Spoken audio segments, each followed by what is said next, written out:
అందరికీ నమస్కారం. Welcome to Indian culture and spirituality channel. ఈరోజు మనం సాక్షాత్తు లక్ష్మీదేవి అండ్ వెంకటేశ్వర స్వామి వారు ఈ భక్తుడితో చేసిన లీల ఏంటో తెలుసుకుందాం.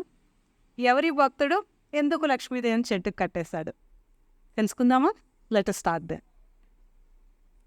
ఈ సంఘటన 11వ శతాబ్దానికి చెందిన అనంత అల్వార్ గారితో జరిగిందండి. అనంత అల్వార్ గారు తిరుమల పైన స్వామివారి పుష్పసేవలంతా దగ్గరుండి చూసుకునేవారు.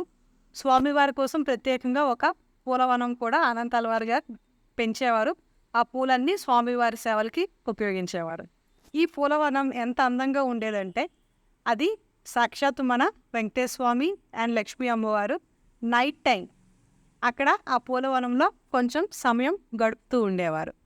అది ఎర్లీ మార్నింగ్ వచ్చి చూసిన అనంత అల్వార్ గారికి తెలిసేది, ఎవరో ఈ పూలవనంలో తిరుగుతున్నారు, కొంచెం పూల చెట్లన్నీ పాడైపోయి ఉన్నాయి, ఎవరో వెళ్ళి పట్టుకోవాలి అని అనంత అల్వార్ గారు గట్టిగా థింక్ చేస్తారు.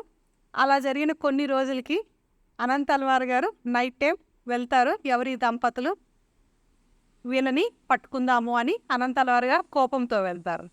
అది చూసిన వెంకటేశ్వర స్వామి మెల్లగా అక్కడి నుంచి తప్పుకుంటారు, దొరకరు. కానీ లక్ష్మీ అమ్మవారు మాత్రం అనంత అల్వార్ గారికి దొరికేస్తారు. అనంత అల్వార్ గారు లక్ష్మీ అమ్మవారిని గుర్తించలేకపోతారు. కానీ ఎవరో సామాన్య స్త్రీ, ఈవిడ్ని పట్టుకుంటే హస్బెండ్ రేపు మార్నింగ్ అయినా వస్తాడు, అప్పుడు ఇద్దరిని కలిసి శిక్షిద్దామని అనంత అల్వార్ గారి ప్లాన్. ఆ ప్లాన్ ప్రకారం లక్ష్మీ అమ్మవారిని అతను చెట్టుకి కట్టేస్తాడు.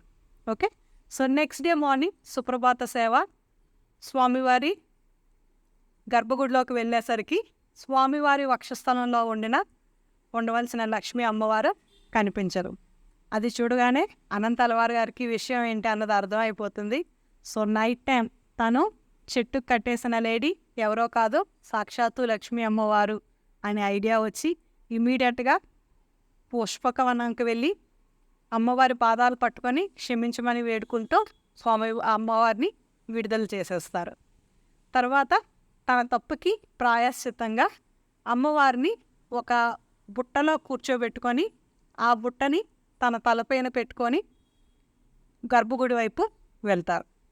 గర్భగుడికి చేరగానే బుట్టలో ఉన్న మన లక్ష్మీ అమ్మవారు అంతర్ధానం అయిపోతారు, మాయమైపోయి తన స్వస్థలమైన వెంకటేశ్వర స్వామి వక్షస్థలానికి తిరిగి వెళ్ళి చేరుకుంటారు. ఇక్కడ నేను మీకు చూపిస్తున్నాను ఎలా వెంకటేశ్వర స్వామి వక్షస్థలంలోకి లక్ష్మీ అమ్మవారు చేరుకున్నారు. ఇది అంతా అంటే అనంత అల్వార్ గారు అమ్మవారిని కన్యాదానం చేసినట్టు. సో ఆ సమయంలో మన స్వామివారు మావ అని కూడా పిలుస్తారు అనంత అల్వార్ గారికి. ఎంతో అదృష్టం అండి, సాక్షాత్తు లక్ష్మీ అమ్మవారు కూతురు అండ్ శ్రీవారు అల్లుడు అయినట్టు అనంత అల్వార్ గారికి. ఈ అనంత అల్వార్ గారి గురించి ఒక ప్రత్యేకమైన వీడియో నాది ఇంకొకటి కూడా నేను చేశాను. మీకు ఇంట్రెస్ట్ ఉంటే మీరు డిస్క్రిప్షన్లో లింక్ ఉంది, చూడండి. And thank you so much for watching this video. Please like the video and subscribe our channel. Thank you so much.